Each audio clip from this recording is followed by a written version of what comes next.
할렐루야. 오늘은 1월 7일 주일입니다. 오늘 우리에게 주신 하나님 말씀은 신명기 3장 27절 말씀입니다. 제가 봉독하겠습니다. 너는 비스가 산 꼭대기에 올라가서 눈을 들어 동서남북을 바라고 내 눈으로 그 땅을 바라보라. 너는 이 요단을 건너가지 못할 것임이니라. 아멘. 성도 여러분, 여러분들께 가장 편하고 안락한 장소는 어디이신가요? 저는 너무나도 쉽게 이 장소를 말할 수 있습니다. 바로 집이죠. 집은 저희에게 잘 수 있는 잠자리를 제공하고 무언가 만들어 먹을 수 있는 장소를 제공합니다. 그렇게 우리는 피곤하고 힘이 들 때마다 빨리 집으로 돌아가고 싶어지죠. 하나님께서는 아브라함에게 너의 고향과 친척과 아버지의 집을 떠나 내가 내게 보여줄 땅으로 가라 말씀하셨습니다. 그리고 정말 하나님께서는 아브라함을 그곳으로 인도하셨고 그 땅을 기업으로 주셨습니다. 그리고 아브라함뿐만 아니라 하나님께서는 이스라엘 백성에게도 말씀하셨습니다. 그 약속의 땅을 주겠다고. 그리고 오늘의 말씀을 보면 하나님의 언약이 성취되는 첫 장면을 보게 됩니다. 하나님께서는 아모르 족속의 두 왕을 이겨서 얻은 요단 동편의 땅을 르우벤과 갓과 므낫세 반지파에게 기업으로 주셨습니다. 즉 하나님께서는 이 요단 동편의 땅을 주시며 장차 요단 서편의 땅도 이스라엘의 차지가 될 것이라는 기대와 확신을 가지게 한 것이죠. 이처럼 하나님께서는 아브라함에게 그가 살 집을 마련해 주신 것처럼 이스라엘에게도 그들이 살 집을 마련해 주시길 시작하십니다. 즉 삶의 기초를 마련해 주시는 것이죠. 성도 여러분, 여러분은 어떻게 안락한 집을 얻게 되셨습니까? 많은 사람들이 생각하길 나의 노력으로, 나의 열심으로 얻게 되었다고 생각합니다. 또는 기회와 운이 좋아서 부모님을 잘 만나서 얻게 되었다고 말하는 사람들도 있죠. 하지만 우리가 분명히 알아야 할 것은 우리의 삶의 기초를 마련해 주시는 분은 하나님이라는 것입니다. 아브라함과 이스라엘이 그 약속의 땅을 얻기까지 모든 계획이 하나님의 섭리였듯이 우리의 삶을 지금까지 살게 하시고 인도해 주신 분도 하나님이신 것이죠. 여기까지는 우리가 모두 아멘으로 화답할 수 있는 부분입니다. 그렇다면 성도 여러분, 그 하나님께서 주신 삶을 어떻게 살고 계십니까? 하나님께서 아브라함과 이스라엘에게 굳이 그 땅을 선택하셔서 그들에게 주신 이유는 그 땅을 하나님의 뜻대로, 그 땅을 하나님의 나라로 만들라고 주신 것입니다. 이는 하나님이 나에게 주신 여러 영역에도 적용되는 말씀입니다. 성도 여러분, 내가 속한 가정, 일터, 공동체를 하나님의 나라로 세워가고 있습니까?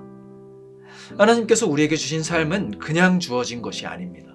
하나님이 원하시는 나라를 만들라고 주신 것이죠. 그렇다면 우리는 어떻게 하나님이 원하시는 나라를 만들 수 있을까요? 모세는 오늘 요단 동편의 땅을 얻게 된 르우벤과 갓과 므낫세 반지파에게 요단 서편으로 선봉이 되어 건너가라고 명령합니다. 성도 여러분, 이 세 지파들은 분명 이미 비옥한 땅을 얻은 지파들입니다. 이들이 그 땅을 얻게 된 한 가지 이유는 분명 그들이 열심히 싸웠기 때문일 것이고 또 누군가에겐 자기 아버지와 아들의 목숨값이었기 때문이겠죠. 하지만 모세는 이들에게 선봉이 되어 나아가라고 합니다. 모세는 왜 이들에게 선봉이 되어 나아가라고 말했을까요? 그 이유는 승리와 유업을 누군가만 독점해서는 안 되기 때문입니다.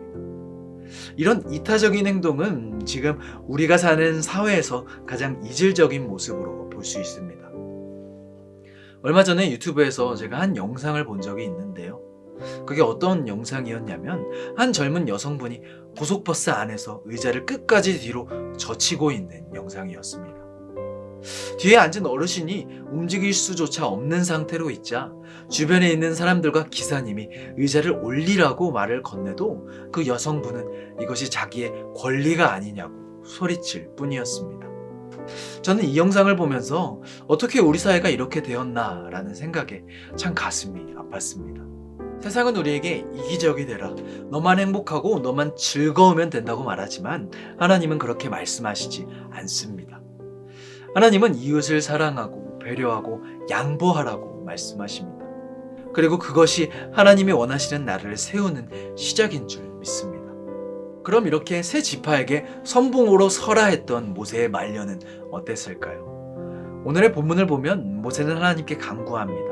요단 저편에 있는 아름다운 땅과 레바논을 보게 해달라고. 하지만 하나님은 이 모세의 강구에 진노하며 말씀하시기를 그만해도 족하다 말씀하십니다. 그리고 이 일로 다시는 내게 말하지 말라 말씀하시죠. 성도 여러분, 이스라엘 백성 중 하나님께 누구보다 순종했던 사람이 누구였습니까? 바로 모세였죠. 하지만 결국 모세는 그 땅에 들어가지 못합니다. 저는 이 모습을 보며 하나님 참 박하시다라는 생각이 들었습니다.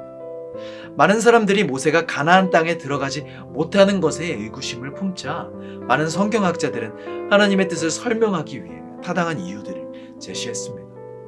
어떤 이유는 모세가 가나안 땅까지 들어가게 되면 모세는 이스라엘 백성들에게 있어 선지자 이상의 존재가 될 수 있다는 말이 있었고, 또 다른 이유는 모세가 가나안 땅까지 가게 되면 그 이후로 세워질 여호수아의 리더십이 세워질 수 없다는 등 많은 이야기가 존재했습니다. 그러나 이런 설명도 어떤 이들에겐 타당해 보이지 않고 불이해 보일 수 있죠. 하지만 우리가 여기서 중요하게 살펴봐야 할 것은 이것이 옳고 그름이 아니라 모세는 어떤 삶을 살았는가입니다. 모세는 하나님의 거절에도 여호수아를 담대하며 강하게 하라는 하나님의 말씀에 순종합니다. 하나님은 그를 거절하셨음에도 모세는 하나님께 순종한 것입니다. 모세는 어떻게 이런 선택을 할 수 있었던 것일까요? 성경에 나와 있진 않지만 모세도 상처받았을 것이고 마음이 어려웠을 것입니다. 모세도 인간이기에 그랬겠죠. 하지만 모세는 결국 하나님께 순종합니다. 모세가 이런 삶을 살 수 있었던 이유는 그에게는 개인적인 바람보다 하나님 나라의 계획이 더 중요했기 때문입니다. 모세는 알았던 것이죠. 아무리 생각해봐도 지금까지 내가 받은 은혜가 이 한 번의 거절보다 훨씬 거대했음을, 바라기는 우리가 받을 것보다 우리가 받은 것을 먼저 생각하는 저와 성도님들이 되시길 바랍니다. 바라기는 내 개인적인 바람보다 하나님 나라의 계획을 더 소중히 여기는 저와 성도님들이 되시길 바랍니다. 기도하겠습니다. 하늘에 계신 우리 아버지여, 이름이 거룩히 여김을 받으시오며 나라가 임하시오며 뜻이 하늘에서 이루어진 것 같이 땅에서도 이루어지이다. 오늘 우리에게 일용할 양식을 주시옵고 우리가 우리에게 죄 지은 자를 사하여 준 것 같이 우리 죄를 사하여 주시옵고 우리를 시험에 들게 하지 마시옵고 다만 악에서 구하시옵소서. 나라와 권세와 영광이 아버지께 영원히 있사옵나이다. 아멘.